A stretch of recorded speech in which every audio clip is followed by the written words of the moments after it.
Welcome to the Healing is Possible hot seat. I am creator of Healing is Possible, Rebeccah Silence. Every week, we dive into healing and how do we heal and what's in the way of our healing and what steps can we take now to progress on our healing journey at this time in history. The hot seat is brought to you by RebeccahSilence.com and my amazing team. Visit RebeccahSilence.com for everything from a free quiz to help you figure out your next step to healing to premium services. Today on the Healing is Possible hot seat, I am so honored and grateful to be interviewing and speaking with the fabulous Theresa V. Theresa is really important in my life as my personal accountability partner and just godsend support, but she is a healing master and an angelic channel. And today we're just going to talk stereotypes and we're going to talk resistance and how do you get through it and so much more. Theresa, welcome to the hot seat. Thank you so very much for being here today. Thank you so much for inviting me. I am thrilled to be here with you. It's a blast. Let's just dive in. You and I were talking privately and then had the inspiration for today's conversation. Let's have you just take it away. Yeah, it's really interesting because so many of us here in this community and who find ourselves in need of healing are caretakers for other people. And when we have to spend that time on doing the care for ourselves, on doing the things that we need to do to heal, there's all of this guilt and all these other emotions that come up around it that tell us we should be using that time to work with others, to help others instead of using it on ourselves. And so we need to climb these mountains in order to get to that place where we can just do the workout, drink the green drink, do whatever it is that's our thing, like meditate, forget it. I have heard every excuse in the book for not meditating, but it's so true. And this is part of our DNA, I guess, but also part of our upbringing, part of our indoctrination about how we're supposed to be others focused. And so it seems very counterintuitive to us when we have to focus on ourselves for the purposes of getting ourselves stronger and healing from the inside.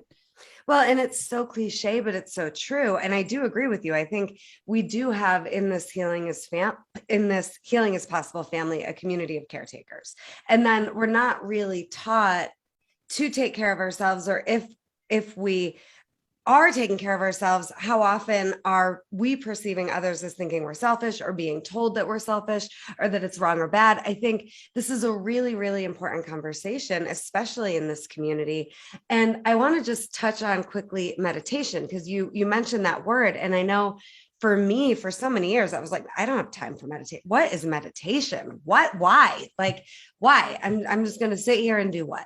How is that going to accomplish anything?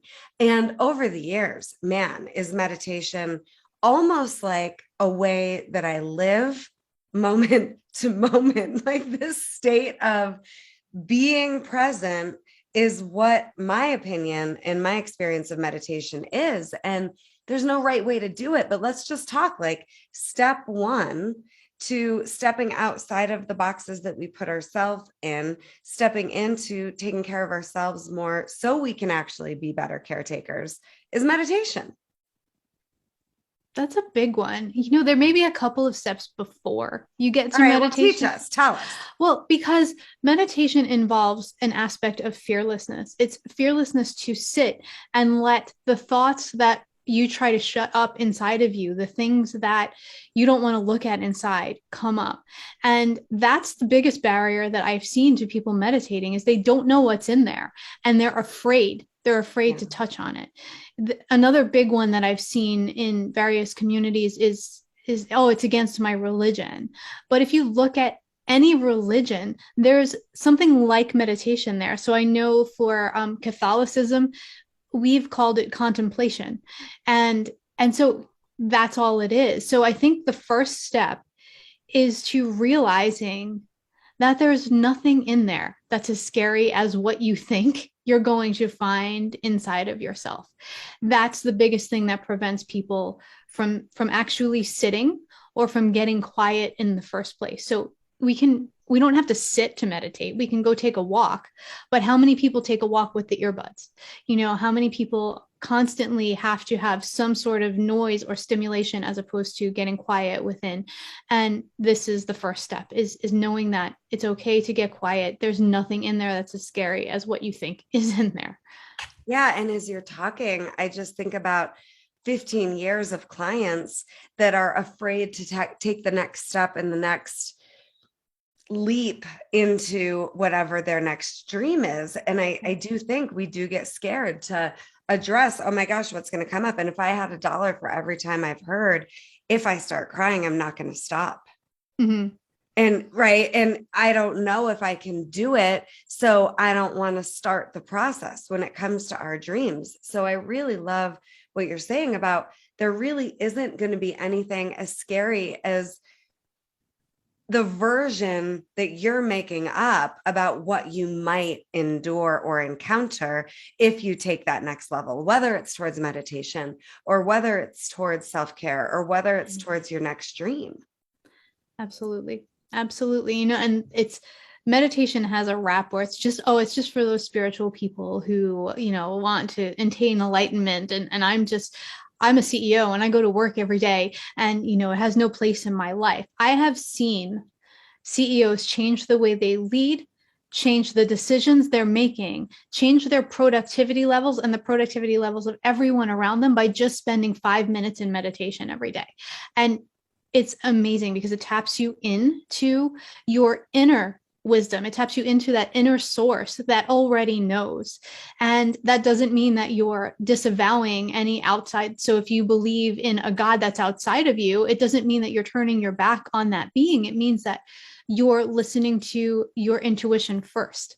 You're listening to your intuition and then taking it to the divine and saying, hey, how can I use this? Show me the way. And I think that disconnection has been what's held a lot of us back, the fear, and it's unbelievable. And I just feel like that's the thing for all healing. For all healing, we're afraid to go within. We're afraid to look at what's there, what caused the dis-ease in our body in the first place. And you're a powerful example of that, where you could have just said, I don't want to go into any of this. I'm afraid that it's going to be this tidal wave that's going to wash me away. And it wasn't easy, right? It's not sometimes, it's very rarely easy. There's stuff in there that you're going to have to work through, but you don't have to do it all at once. It unfolds right as it's ready to be healed. I couldn't agree more. And for those of you that don't know me or my story, I'm a cancer survivor. I was pregnant at 34 with cancer. I have some other traumas that created this Rebeccah Silence version of myself that does what I do today with Healing is Possible. And I do have personal experience and agree, as do you, Theresa, have personal experience when we say it's not as scary as you think. But I will say that there were years, it was so bizarre. I almost never talk about this. I probably haven't ever talked about this publicly. There were years I was suicidal in my undergrad, and during especially the sophomore, junior year of my undergrad as a music therapy major with a psych minor, where I would just start crying, and it would literally be 5 hours, 5 hours at a clip. The poor boyfriend I had at the time, he'd just be looking at me like not knowing what to do. I literally would start crying and I couldn't stop. And what I want to say about that is, if you're afraid to kind of go there, first of all, how can we caretake if we're running on fumes and our battery isn't fully charged, right? And sometimes too, it's easy to use caretaking as a diversion from being with our inner issues and our inner selves also, right? So let's just talk about that.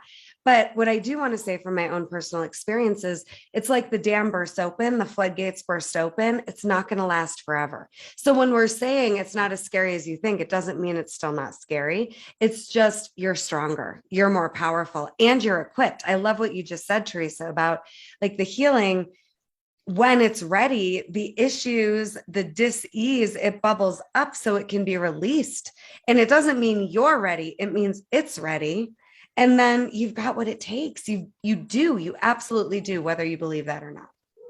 Yeah. It's like we go inside and we expect that there's a huge lion in there. And when we actually get in there. It's a kitten, right? That's what we need. We need the love and the care that you would give a kitten. And it's not, we expect to have to tame the lion.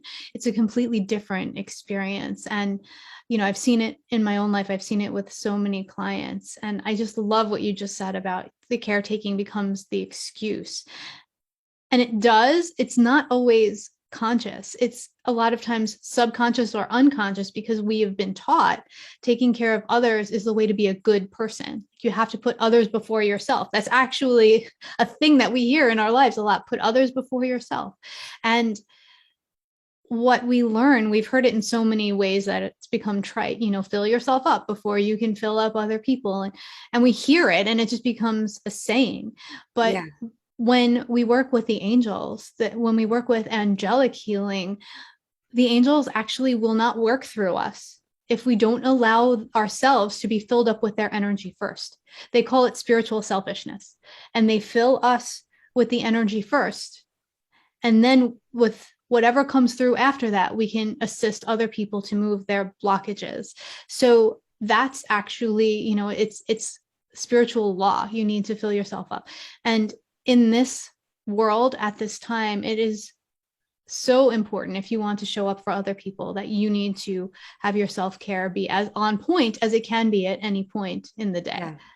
Yeah. And whatever that version is for you. I don't think self-care is cookie cutter, but I do start and end every single day in gratefulness and in silence. Every single day. Yeah. It makes such a difference. And can you just speak a little bit more to how are the angels filling us up and how can we fill ourselves up? So, well, like you said, filling yourself up is it's an individual thing. So what brings me joy and makes me happy may not do the same for you, but joy is the biggest way to fill ourselves up. So even if we're in a place where we're depressed and can't access joy, what can we do that we enjoy doing? Can we sit down and compose a piece of music, listen to some music that will move those emotions through us? Can we draw a picture? Like, what is it that would bring us closer? There's like the emotional scale, bring us out of depression and into maybe anger, because anger is becomes depression when it's internalized. So like, how can we get ourselves closer? And I think it's a very bio individual thing, but it is important every day for us to check in with our bodies and ask our bodies, how can I best support you? What is it that you need today? Because so many times we think of spiritual, mental, emotional, but we don't actually ask our physical body what it needs, and that's where we get the full package. What do we need today? And you may need to see your therapist. You may need to go for a massage. You may need to eat 3 apples, whatever it is.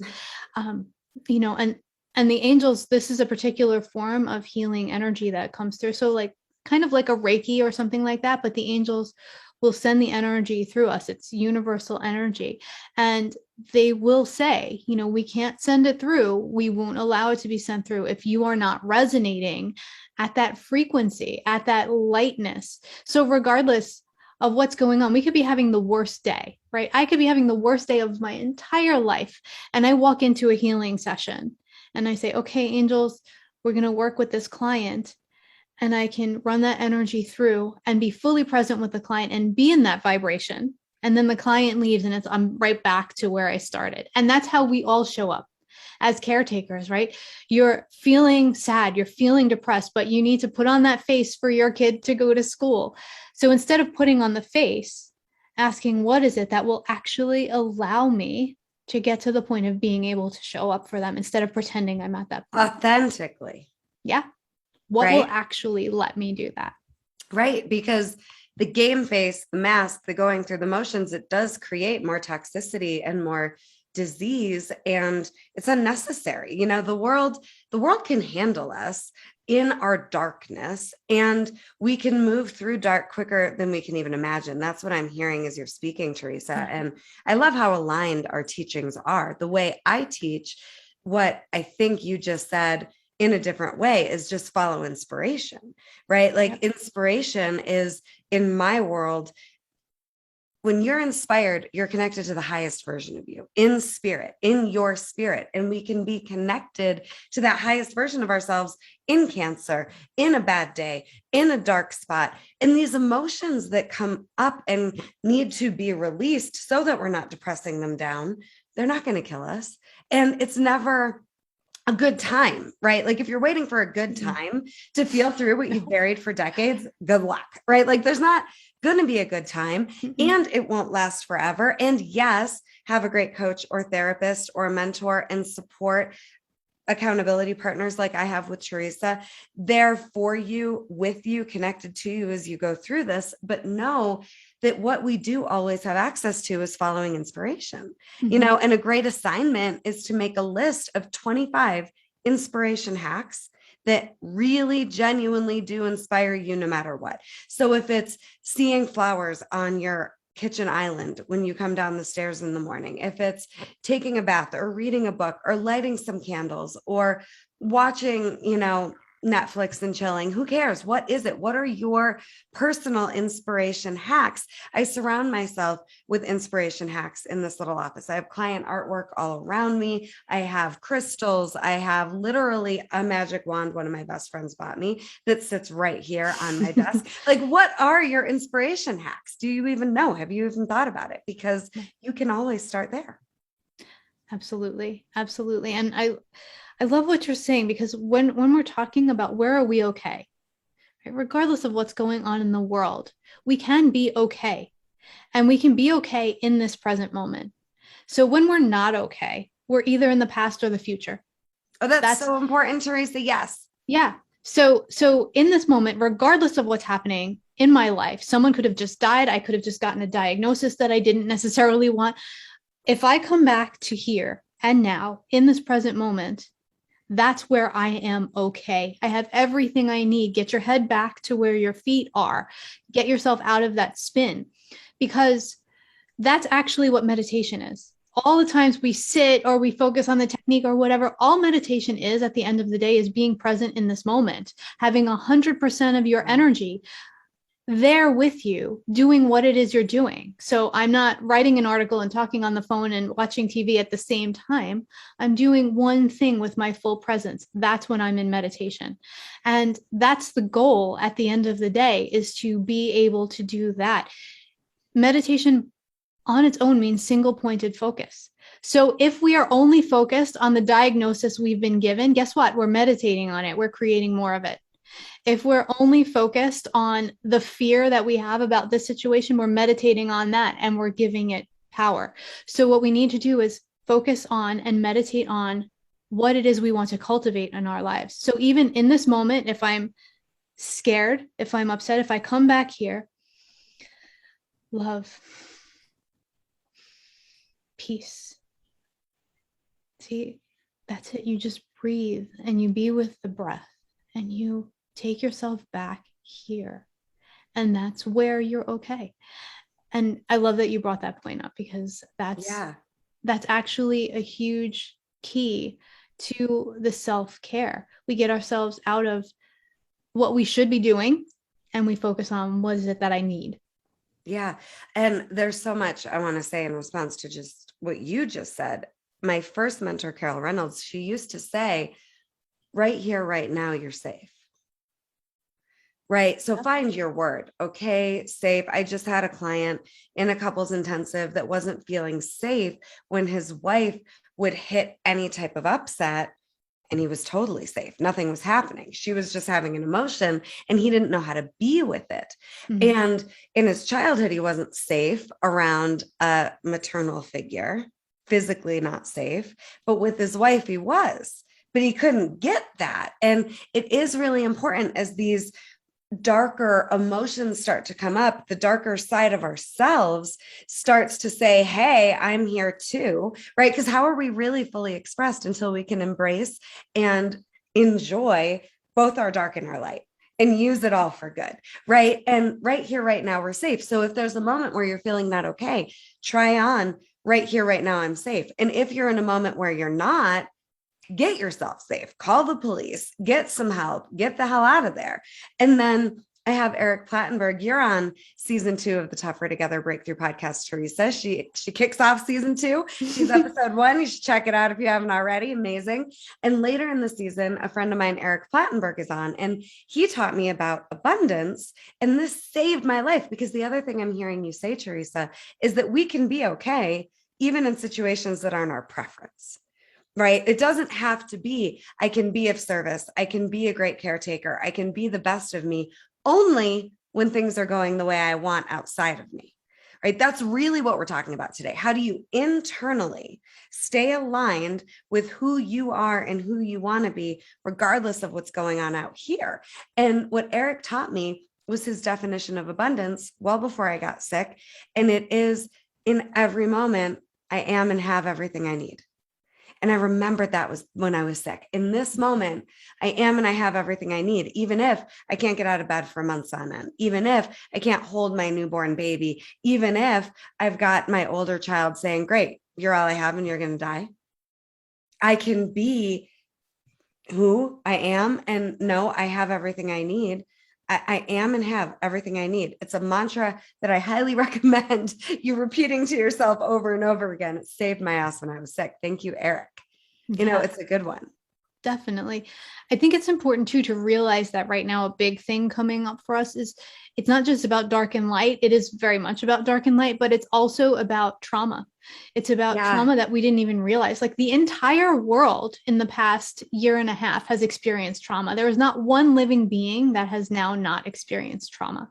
And to varying degrees, not to, make your trauma smaller or judge, but it's really important to realize that sometimes when we're not feeling safe, it's our body having its natural response to a stimulus. Like our body is moving into fight or flight. We're not feeling safe. We're not feeling held because of something that we don't even remember. So when we can sit with our body and be there in that situation, then we can listen to the needs. And it's, I'm bringing myself back to it's such an interesting thing that happens when your body and your spirit have different reactions to things.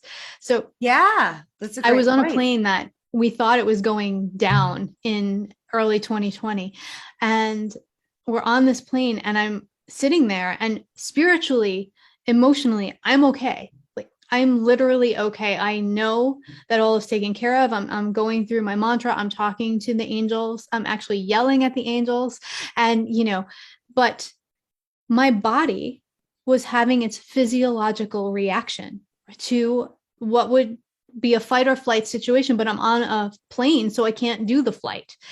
And it's having all of the pupils dilating, heart rate going up, wanting to release, adrenaline coming up. And I'm just sitting there watching. I'm like, wow, how amazing when we can truly be okay in a moment, but our body still needs to do what it needs to do because its job is to protect us. And like the gratitude for my body at that time, like even though I couldn't let it do what it needed to do, just its ability and its wanting to do that to protect me, it was just amazing. And so that's what we need to realize is it's not always all of us that goes into this. Sometimes we're just going through a normal reaction to something that is outside of us, to something we're experiencing. And when we can have the courage to go into what is that trigger for me, we can learn so much about ourselves and we can start to have a more open dialogue with our body and tell it to calm down and work with it instead of trying to circumnavigate what it does or push it in the opposite direction. Well, and I think that's another really, really key factor to healing and taking care of ourselves as caretakers is recognizing our trauma responses. And we can't compare our trauma stories. And I hear that all the time. When that nervous system goes into fight, flight, freeze, having a trauma response. And sometimes it's not even it could be a normal reaction to a situation in front of you, but it could also be you got your life safe enough. You got your life set up beautifully for you to finally be able to heal and release some of the stuck trauma in your body. I see that all the time. I also see it when I'm doing work with families. Oh, I get chills when a parent has done their work to get themselves safe and healed, and the adult leading their lives and designing their lives the way they always imagined they could. Now their kid goes into breakdown. Why? Mm-hmm. Because it's safe now. The kid can't go into breakdown and deal with their trauma while they're still a kid. When the parent is in fight, flight, freeze, fight, flight, freeze, fight, flight, freeze, the kid holds their breath emotionally and sometimes literally.